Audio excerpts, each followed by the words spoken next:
Hello YouTube and welcome back to another battle that I have for you guys today. This is Mono Duck versus Daniel, who I think was a random person but I can't quite remember. This was a pretty good battle and I'm really starting to fall in love with Houndoom again. As you guys, well, some of you may know, Houndoom actually used to be my ultimate favourite Pokemon. And I used to actually run a dog team ages and ages ago before I even did anything with YouTube or anything. And I guess it was my first mono or themed team because it was Ninetales, Arcanine, Manectric, Houndoom, Furfrou, all those kind of dog Pokemon. And it was actually a really good team and I really enjoyed using it, but it was very weak to Earthquake, which was a problem. So yeah, like I said, I'm starting to really fall back in love with Houndoom, and I'm going to try and build another fire team with Houndoom based around it because I don't want to keep showing you guys like the same team. And I'm pretty sure I recently did a video with Dark and I've got quite a few really good Dark battles as well, so I'm going to try and space the uploads out so I don't just swamp you with the same team.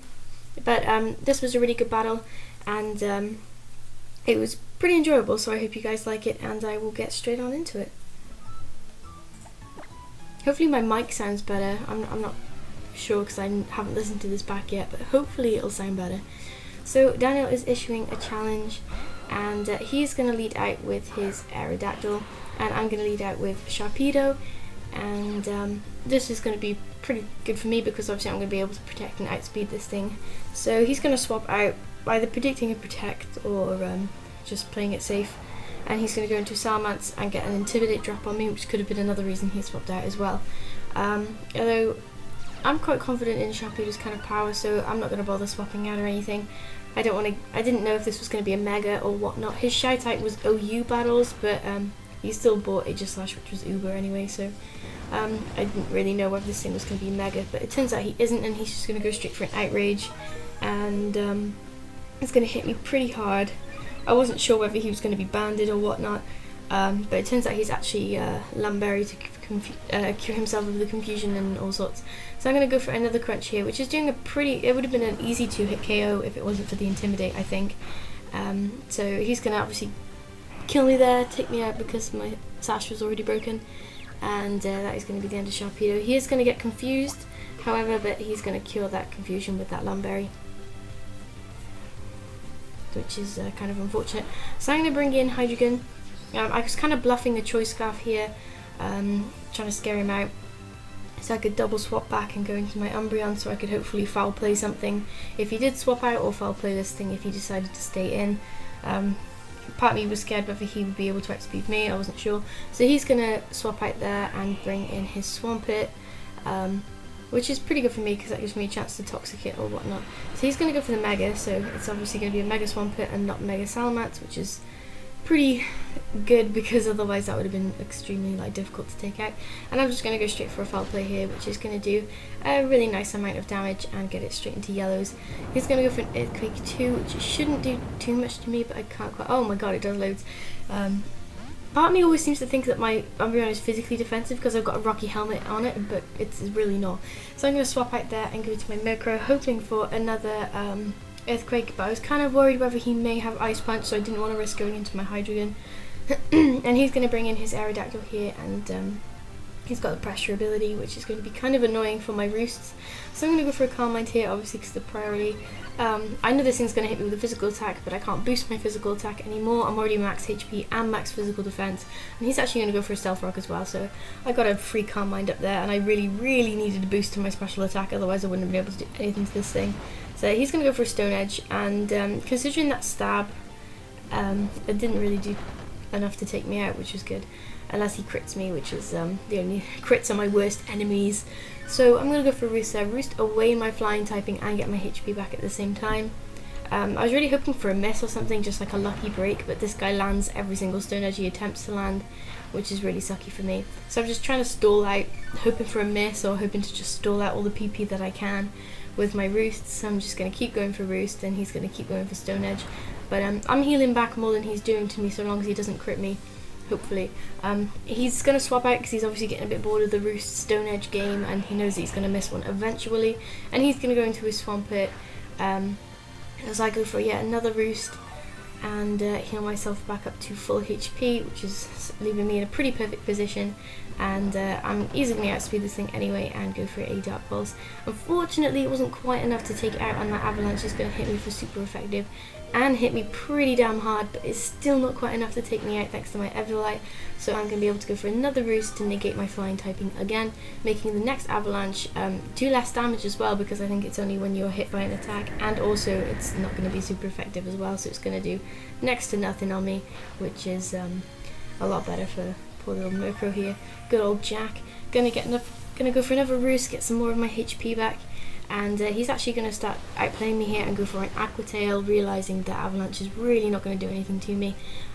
So I'm just going to go for a Dark Pulse and be able to take this thing out, which is fortunate because I didn't really want to keep playing.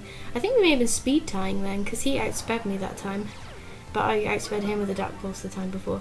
So he's going to bring in his Salamence here and get the Intimidate off of me, which doesn't matter at all as I go for yet another Roost. I'm probably seriously running out of Roost PP. So I'm on full HP here, and he's going to go for an Outrage, and I'm pretty sure it doesn't actually take me out, so we have some more Roost stalling going on.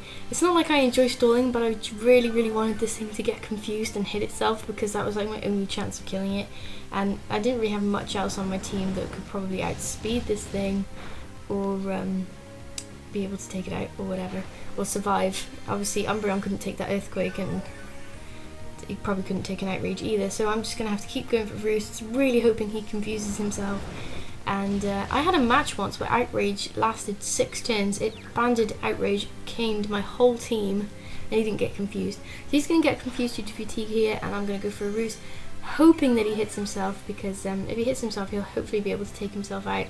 I'm kind of getting bored of the whole Roost game, so I'm just going to risk it pretty soon, and I think I go for a Dark Pulse either this turn or next turn, but he's going to break through the confusion and go for another Outrage, and I'm pretty sure, and then he's going to get confused again. So he's actually going to hit himself there, which was like the lucky break I needed, and I think that was just as I gave up as well and decided to go for Dark Pulse. So that was pretty fortunate on my side there, that it was kind of lucky. So just as he hit himself, I actually went for an attack, because otherwise we could have been playing the Roost Outrage game for a long time. So he's going to bring in his Florgrass, what the hell? Frostlass, and it's going to get the Quick Claw, but Quick Claw isn't going to outspeed my Prankster, so I'm still going to be able to go for a Roost, and they're going to go for that Blizzard there, which I think actually lands a critical hit, because that would not have killed me otherwise, I don't think, as I just negated my flying typing and I had a Calm Mind boost, so I don't think that should have killed me.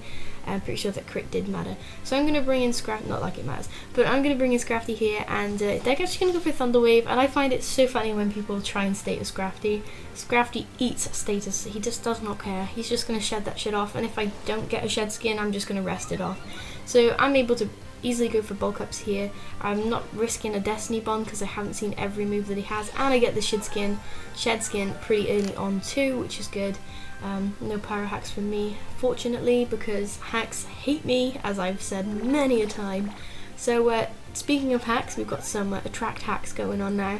So we know this thing's got Thunder Wave, Attract and Blizzard, but I was still fearing that maybe Destiny Bond was the last move, so I was just going to continue to go for bulk ups, or maybe Taunt. Maybe they had Taunt, so I was just trying to really scout out what their last move was. I wasn't really feeling threatened by this thing, and we find out that its last move is Hail, which means I'm pretty much free to go for every crunch that I can throw at this thing, if I can get through the attract hacks. So I get immobilized by Love that turn, which is annoying, and this thing is running the Snowcloak ability as well, so it's got evasion hacks galore, thanks to the hail that it just put up, and its accuracy for Blizzard is going to be 100%. But Scrafty is actually max HP, max attack, so I'm going to eat that shit up. It's got great natural special bulk, so it doesn't really do too much to me at all. I'm going to get buffeted by the hail there, which is kind of sucky, but my leftovers is negating that damage, so we're not really losing anything, but we're not really gaining anything at the same time. So they're going to go for another Blizzard, and as long as I don't get critted, I'm pretty sure I can eat that one up as well. And I am able to. Really hoping I can break through the fact I'm in love with this thing and just crunch its face off, and then it can just die, really. I couldn't have loved it that much. So that is going to be the end of Angel. That's going to be the end of the Frostlass. I always find Frostlass's arm quite creepy. It's like it holds one of them to its face cutely, but the other one just tangles out, like a little broken baby arm just floating from side to side. I think that just really creeps me out.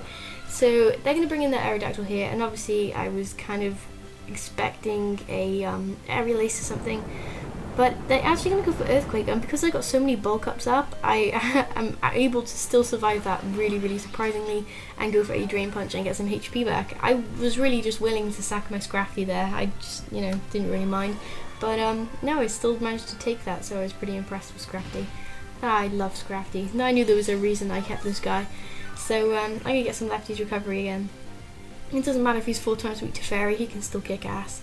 So in comes Scarlet, who is going to be the Ninetales. He's going to get rid of the Hail, which is very nice, because I'm not going to take any more damage. And he's obviously going to go for some kind of fire type move, so I figured that I'd just try and get a free swap into Houndoom if I could. So I'm going to swap into Hellhound my Houndoom here, and I actually do get the Flash Fire off after taking a butt ton of Stealth Rock damage. So they're going to go for the Flamethrower, so I'm going to get that Flash Fire up, which is awesome. I'm going to go for a Mega here. I probably should have gone for a Mega and then Nasty Plot, but I really didn't want to risk this Ninetales having something that it could hit me with, even though I don't really think it does. I know Ninetales gets like Psy Shock, which it wouldn't hit me with. I know it gets Dark Pulse, it gets Energy Ball. So I was in a pretty good position to go for a Nasty Plot of my own, because they actually set up a Nasty Plot as well, so that was kind of irritating because I would have been able to set up pretty well. But I have got the Sun Up, which is going to give me the Solar Power Ball boost. And I'm easily going to be able to outspeed this Ninetales and 2-hit KO it anyway. So that is going to be the end of the Ninetales, and the Solar Power is going to be slowly dwindling away my HP. I really wish Houndoom got a different ability. It just kind of annoys me, but there we go. So he's going to bring in his Aegislash, and Uber or not, this thing is going down to this Flamethrower. Why he's just, I don't know what he's hoping for with King Shield. I don't think a Shadow Sneak would even kill me, unless it was maybe banded or some shit. So I'm going to go for Flamethrower here. So it's a Flash Fire in the Sun, Mega Houndoom Stab Flamethrower. There was no way he was going to survive that King Shield or not. So that is the end of the battle. I hope you guys enjoyed that battle as much as I enjoyed playing it, and I will see you around. Goodbye!